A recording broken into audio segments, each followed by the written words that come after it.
তার দিকে একটু দৃষ্টি বেশি, কিন্তু শ্বশুর শাশুড়ি কি ঈদের সময় একটু কোনো উপহার দেওয়া যায় না?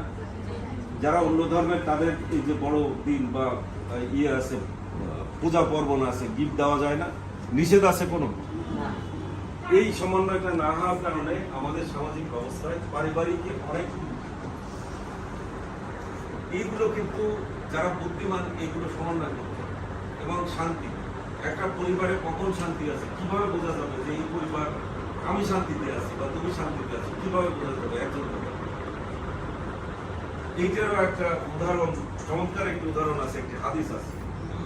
যখন কোনো ছেলে বা মেয়ে বাড়ির বাইরে থাকে তখন যদি তার আকর্ষণ হয় যে আমি কখন বাড়ি ফিরে যাব, তখন বুঝতে হবে ওই পরিবারের প্রতি তার একটা টান আছে এবং আল্লাহর রহমত আছে ওই পরিবারে।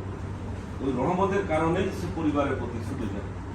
এই যে আমরা অনেক সময় বাইরে থাকি কিন্তু সময় মতো যেতে পারি না, বাসা থেকে কিন্তু ফোন দেয়, কিন্তু আমি অনেক সময় বলি না যে আজকে আমার দেরি হচ্ছে, আমি বলি না, কারণ আমি ওইটাকে অত গুরুত্ব দিয়ে দেখছি না, কিন্তু বাসার থেকে বলে যে এত দেরি হচ্ছে কেন, অর্থাৎ বাসায় কিন্তু অপেক্ষা করে। তাহলে আমাদেরও উচিত যে জানানো যে আজকে আমার দেরি হবে। আজকে আমাদের কয়েকজনকে দাওয়াত দিয়েছে মন্ত্রী মহোদয় রাতে, যে কালকে আমাদের যে আশুরা স্যার বাসায় মিলাদের দাওয়াত, আজকে অবশ্য বাসার থেকে বলে আসছি আসতে রাত হতে পারে, যেহেতু একটা দাওয়াত কত সুন্দর আমরা মন্ত্রী পেয়েছি, তাই না? যে ওনার বাসা আশুরা উপলক্ষে আমরা যারা সংস্থা প্রধান মন্ত্রণালয়ের প্রথম কর্মকর্তা বাসায় দাওয়াত দিয়েছি। এইটা হলো একটা সম্পর্কের জায়গা। উনি দাওয়াত না দিলে কি আমরা কিছু মনে করতাম? কিন্তু দাওয়াত দিয়ে তো উনি আরো উপরে উঠে গেলেন আমাদের থেকে। যে একজন মন্ত্রী আমাদের দাওয়াত দিয়েছে যে আশুরা উপলক্ষে বাসায়, এইটা হলো সম্পর্কের জায়গা। উনি তো আমাকে দেখাশোনা করেন বা আমার তদারকি করেন, আমার ভুল ত্রুটি দেখার সুযোগ আছে, আমার ভালো মন্দ। উনি যখন কাছে টেনে নেয় তখন সম্পর্কটা আর বড় হয়ে যায় না? এইভাবে কিন্তু পরিবারেও, আমি জাস্ট একটি উদাহরণ দিয়েছি আজকে, পরিবারটাও কিন্তু এমন। আবার সবসময় মিলেমিশে চলা যাবে তাও না। বলা আছে যে যখন স্বামী স্ত্রীর ঝগড়া হয় তখন যদি ঝগড়া কেউ নিবৃত্ত না করতে পারে, কারণ কথা তো একটার পর একটা আসে, তাই না? কিভাবে আসে কথা একটার পর?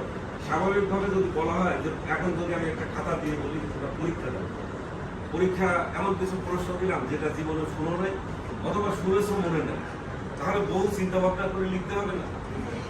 আর স্বামী স্ত্রীর ঝগড়া যদি হয় তখন ওই 10 বছর আগের কথা কিন্তু মনে আসে। তাহলে এটি তো কোনো প্রস্তুতি নাই, কোনো প্রিপারেশন ইয়েই নাই, কিন্তু কি করে আসতেছে?